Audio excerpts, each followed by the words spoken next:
Assalamu alaikum and hello everyone. Welcome to Asma K9, a knowledge sharing platform where you will find quality content. Don't forget to like this video and subscribe to my YouTube channel. So let's start.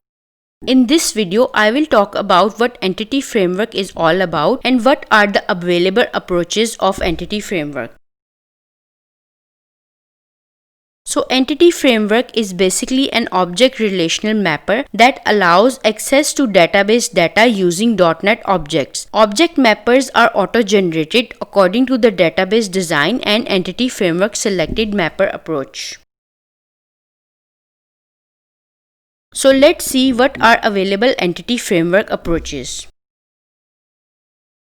There are three types of Entity Framework approaches. Number 1 is database first approach, number 2 is code first approach, and number 3 is model first approach. You can utilize any of these approaches depend on your business requirement. Most of the time either database first or code first approaches are used. In a very rare case model first approach is being used, but it all depends on your business requirement that what type of Entity Framework approach you want to use. So if you have a very complex existing database, so it is recommended that you utilize database first approach, and if you are creating a new project then you can utilize code first approach.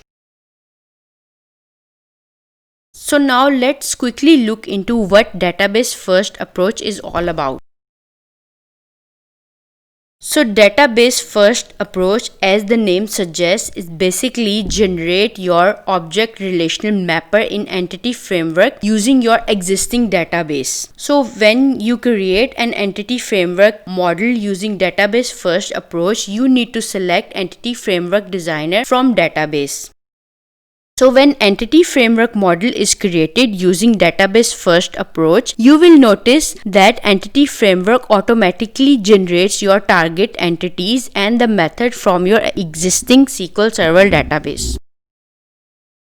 Now let's look into what code first approach is all about.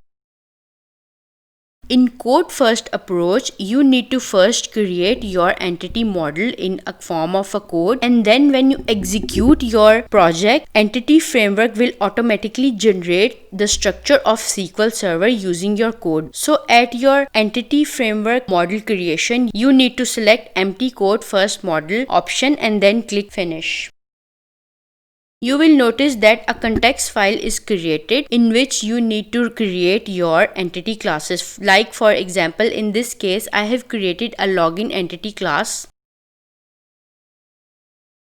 Now when I execute my project, Entity Framework will automatically generate a table structure in SQL Server database from my code that I have created for login entity table. Now let's look into model first approach. In model first approach, what happens is that you create a model, a design model in your Visual Studio, and then when you execute your project, your Entity Framework will automatically generate your table structure in your SQL Server database.